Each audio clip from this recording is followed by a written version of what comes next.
هل لو في فرصة لحياة أخرى بعد الموت هتنتهزها؟ في عالم موازي في مستقبل مش بعيد، الحياة بقت أبدية. بمجرد ما تموت نقدر ناخد وعيك ونحطه في واقع افتراضي تعيش فيه مدى الحياة وتتواصل مع حبايبك صوت وصورة، ويقدروا يحسوا بيك كمان. هنعمل لك أبلود. انزل بالدخلة.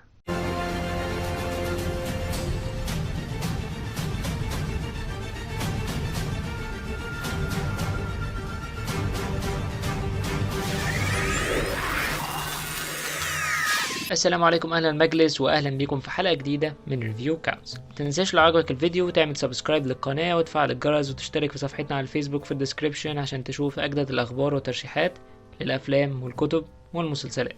المره دي عندنا مسلسل خفيف ظريف لطيف اسمه ابلود. المسلسل زي ما سمعت كده في تلاتينيات القرن الواحد والعشرين في مجتمع رأسمالي متعفن، تقدر تكمل بقية حياتك في واقع افتراضي. ايوه زي ما سمعت كده. المسلسل بيحكي عن نيثن براون، المبرمج اللي على قد حاله والمخطوب لإنجريد اللي مش على قد حالها خالص. نيثن بيتعرض لحادثة سير وبينتقل للمستشفى، وبعدين إنجريد بتقرر تعمله أبلود عشان تضمن إنه يفضل عايش معاها للأبد، وعشان هي غنية جدا برضه. وعشان هي غنية جدا بيروح منصة ليك فيو بتاعت الأغنياء، بس بيكون زي ما تقول كده على أكاونت بتاعها تحت تصرفها يعني. بيقابل موظفة خدمة العملاء اللي اسمها نورا واللي بتساعده في شركة، وبنشوف هيتكيف ازاي، هل في اسرار مش مكشوفة اصلا، وهل هو كان بيحب انجريد. المسلسل من بطولة روبي اميل ابن عم الممثل ستيفن اميل بتاع ايرو، والاتنين كنديين، ومعاه اندي الو بدور نورا موظفة خدمة العملاء واللي ليها دور كبير. من انتاج امازون في شبكتهم الجديدة امازون برايم، وحائز على تقييم كويس وصل ل 8.1/10. المسلسل فيه تأثيرات بصرية معقولة ومصروف عليه كويس. بالنسبة للقصة فهي لطيفة برضو، بيدخلك في الأبعاد النفسية والاجتماعية ورا السيستم ده، ايه شكل الحياة بين الميتين والأحياء، وازاي حالتنا النفسية ممكن تكون في ظل وضع زي ده. وبرضو بيوريك ان في كذا منصة موجودة لعمل الابلود، بمعنى ان انت لو غني جدا ممكن تروح ليك فيو، ولو معكش فلوس قوي ممكن تروح منصة تانية اقل منها في الامكانيات. فمثلا بدل ما الفطار هيبقى اوبن بوفيه ممكن تفطر سندوتش بطاطس، وهكذا.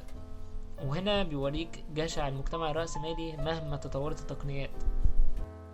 كمان من الإيجابيات إن هم حطوا قواعد وسيستم شامل ازاي النظام هيمشي، وكان واقعي الصراحة ومبني على تقنيات موجودة دلوقتي متوقع ان هي تتطور بعدين، بس اكيد مش هتتطور للدرجة دي. بمناسبة تطور الشخصيات مع الوقت كان شيء ملحوظ برضو وجميل جدا، وعلاقة الحب المتوقعة جدا اللي هتطلع لك برضو هتكون حلوة. السلبيات انه قعد يهري كتير في قصة واحدة، كان في بلوت موجودة وحاجات المفروض كنا نعرف اصلها بس لسه بقى. امال يكسب ازاي؟ لازم يعمل سيكول. لو عايز تعرف يعني ايه سيكول في الديسكريبشن هتلاقي بوست المصطلحات السينمائية على الفيسبوك هيفهمك كل حاجة. في النهاية المسلسل خفيف، القصة حلوة، مش هتحس بملل، 10 حلقات بس، والوهلة من الوقت هتحس ان الموت فعلا نعمة، او مش هتحس.